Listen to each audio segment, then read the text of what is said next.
महाराष्ट्र विधानसभा चुनाव में महायुति की प्रचंड जीत के बाद अब मामला फंसा हुआ है पोर्टफोलियो को लेकर।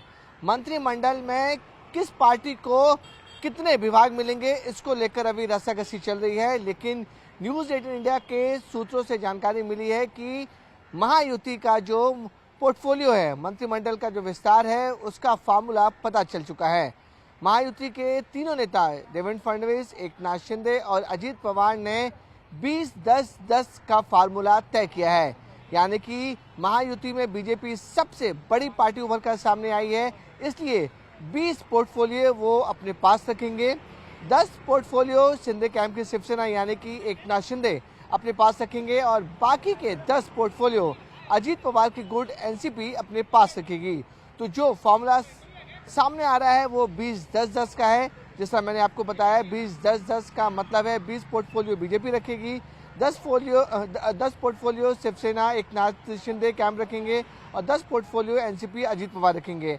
और ये भी जानकारी मिली है कि 20 पोर्टफोलियो में बीजेपी अपने पास लगभग सभी बड़े विभाग अपने पास रखेगी। जो सबसे बड़ा सवाल खड़ा हो रहा है कि आखिरकार गृह मंत्रालय यानी कि होम मिनिस्ट्री किसके पास होगी। तो सूत्रों से ये जानकारी मिल रही है कि देवेंद्र फडणवीस जो महाराष्ट्र के नए सीएम हैं, वो गृह मंत्रालय यानी कि होम मिनिस्ट्री अपने पास ही रखेंगे। अगर हम बैकग्राउंड की बात करें तो 2014 से लेकर 2019 तक जब देवेंद्र फडणवीस महाराष्ट्र के मुख्यमंत्री थे, तब भी उन्होंने अपने पास गृह विभाग यानी कि होम मिनिस्ट्री अपने पास ही रखी थी। इससे 2.5 साल पहले जब देवेंद्र फडणवीस डिप्टी सीएम थे महायुति में, उस समय भी देवेंद्र फडणवीस ने अपने पास गृह मंत्रालय रखी थी। और अब जब महाराष्ट्र में महायुति जीत कर सामने आई है और बीजेपी नंबर 1 पार्टी रही है, तो बीजेपी की तरफ से जो देवेंद्र फडणवीस सीएम बने महाराष्ट्र के नए, एक बार फिर से गृह मंत्रालय देवेंद्र फडणवीस अपने पास ही रखना पसंद करेंगे। और जहां तक कॉम्प्रोमाइज़ की बात है तो बीजेपी ने साफ तौर पर कह दिया है कि गृह मंत्रालय वो अपनी सहयोगी दलों के साथ शेयर नहीं करेंगे, गृह मंत्रालय अपने पास ही रखेंगे। रही शिंदे कैंप के पास, तो सूत्रों से जानकारी मिल रही है कि एकनाथ शिंदे और उनकी टीम को पीडब्ल्यूडी और अर्बन डेवलपमेंट यानी कि यूडी का बड़ा विभाग मिल सकता है।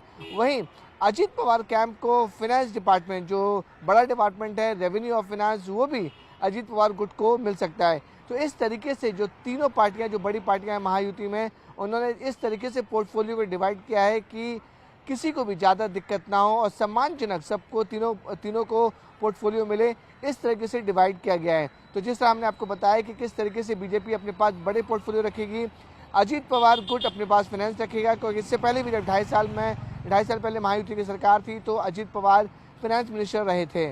तो अजित पवार ने फिर से फाइनेंस मांगा है, तो लगभग फाइनेंस मिनिस्टर उन्हें मिल चुका है।